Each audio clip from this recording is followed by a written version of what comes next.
What's good, Commanders fans? Today's video is sponsored by BetUS. So shout out to BetUS. Make sure you guys check out BetUS. I just want to bring a video to you guys talking about this report by Brad Stainbrook, who is a beat reporter. He said that multiple teams have been calling Cleveland about the Cleveland Browns about Za'Darius Smith, and that we are one of those teams. He has reported that the Baltimore Ravens, the Lions, and Washington Commanders are just a few of the teams have talked with Cleveland regarding the veteran player, a league source tells the OBR.com. As of last week, general manager Andrew Berry was hesitant to trade away Za'Darius Smith, but as the team continues to tally more losses, Cleveland's chances of unloading the veteran for another draft pick will likely increase. That is basically about it for the article. He says Smith was originally drafted by the Ravens in 2015, a fourth-round pick. Smith has also spent time with the Green Bay Packers and Minnesota Vikings before being traded to Cleveland in 2023. So that is about it for the article. So I do want to look this guy up real quick, just to look at his, basically the validity of the article. I'm not going to discredit this guy at all, but I just want to look him up a little bit. Yeah, Stainbrook NFL on Twitter, Cleveland Browns insider and reporter at the OBR. And at 24/7 Sports, teammate at ESPN Cleveland, member of PFWA Writers as well. So yeah, he's an inside reporter with the Browns. So I think this definitely has some truth to it. And there was the article or write-up by Jonathan Jones that said Adam Peters has quietly been doing his due diligence and calling teams, which is what a GM's supposed to do. So that story wasn't like a big burger.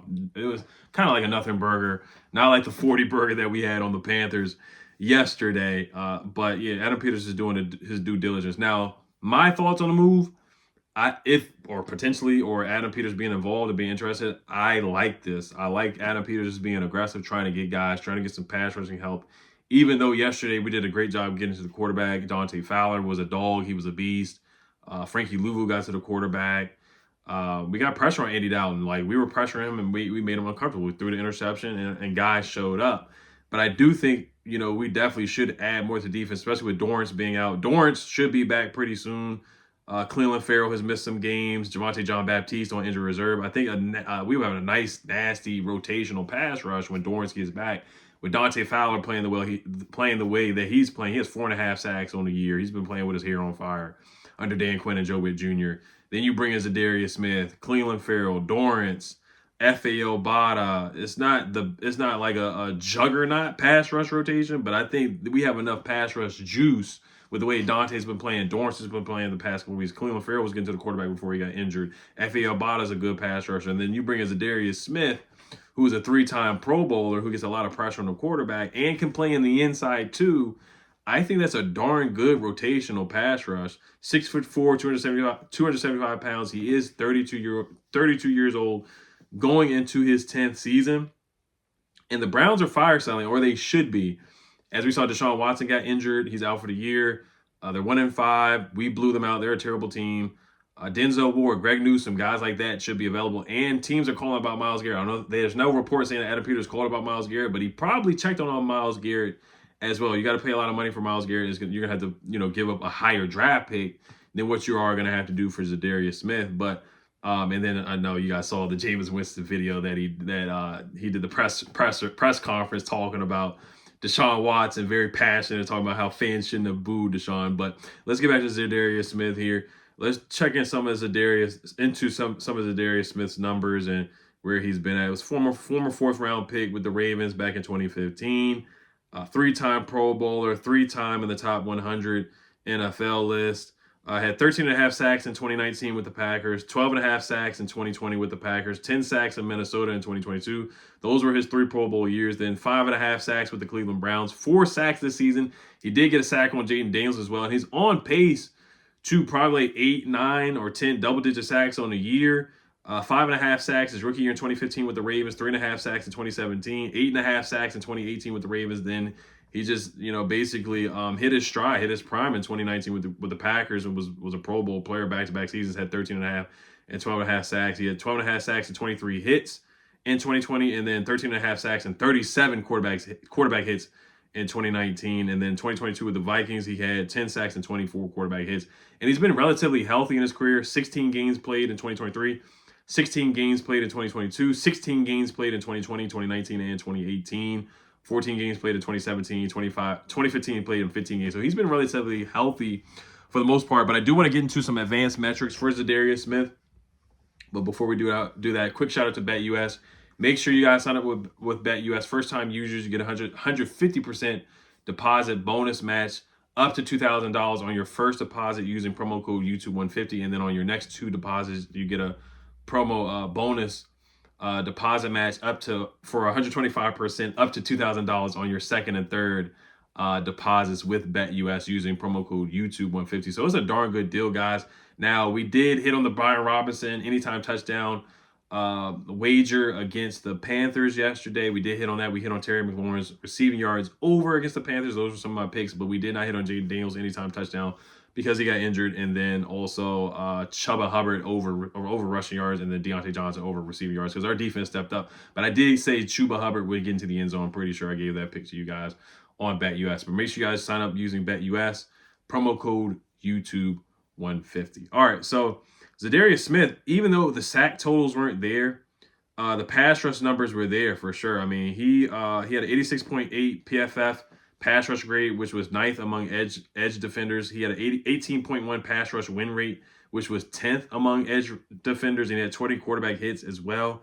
He also had a 13.5% quick pressure rate, which was 5th among edge rushers, 16.5 pressure rate, which was tied for 16th among edge rushers, and a pass rush win rate of 18.5%, which was 9th among edge rushers. His pass rush grade of 87.4 was 9th among edge rushers as well, and then 82.6 was 19th.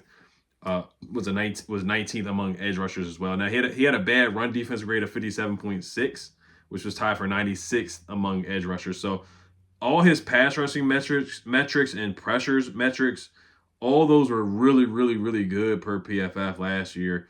And this other stat that stood out to me: highest quick pressure rate, 2.5 seconds or less among edges in 2023 per PFF. Micah Parsons was first, Myles Garrett was second, Bryce Huff was third, Dante Fowler was fourth for last year with Dallas, and Za'Darius Smith was fifth with 13.5%.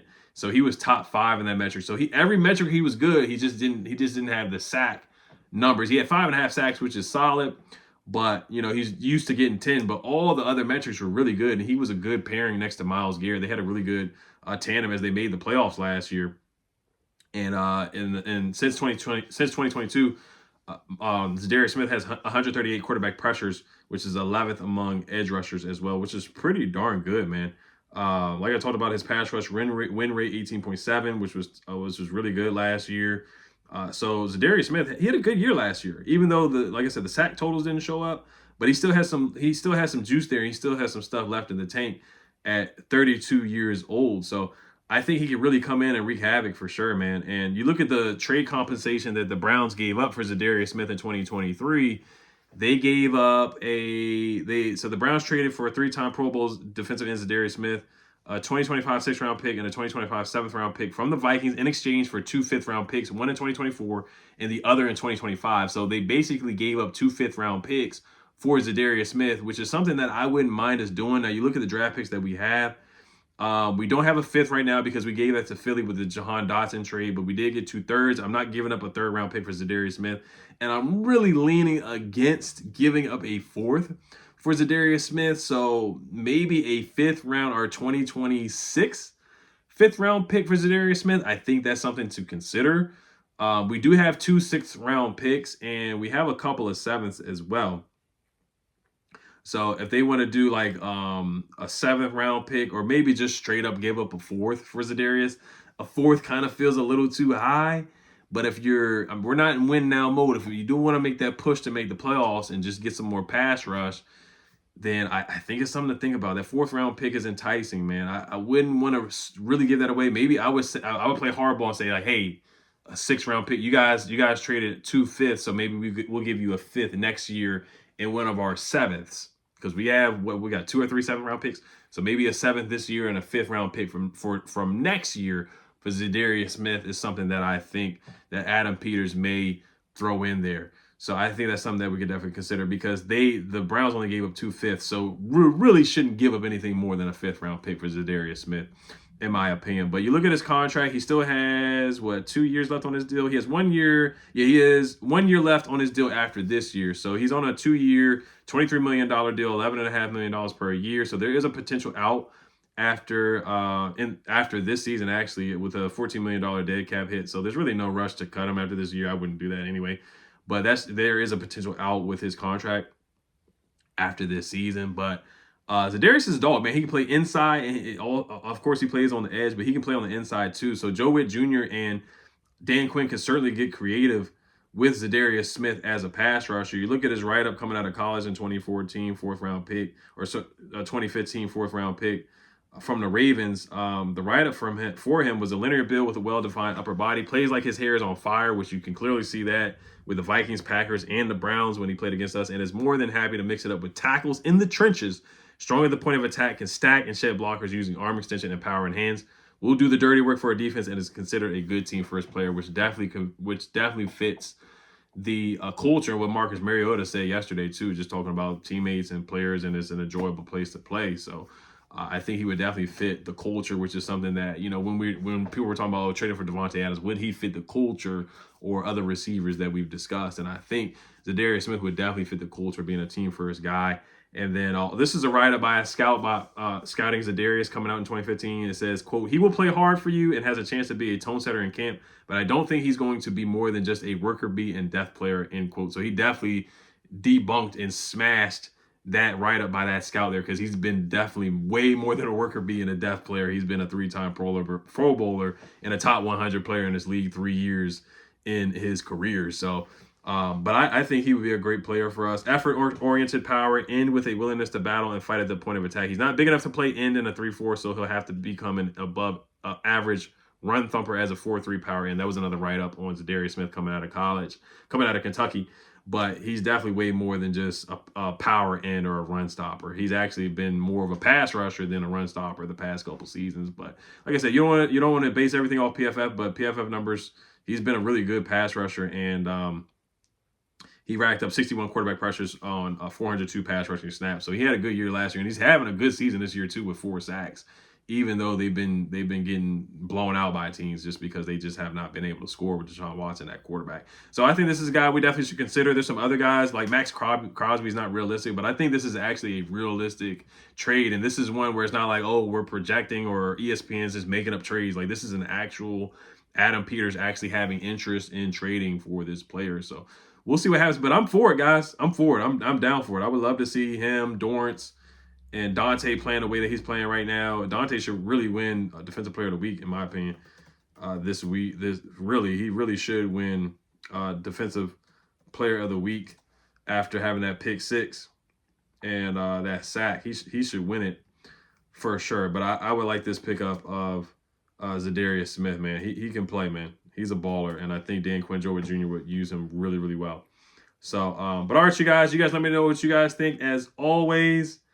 And make sure you guys check out BetUS, Health Commanders. Peace. I should be going live tonight around 7 o'clock. All right, you guys, Health Commanders. Peace.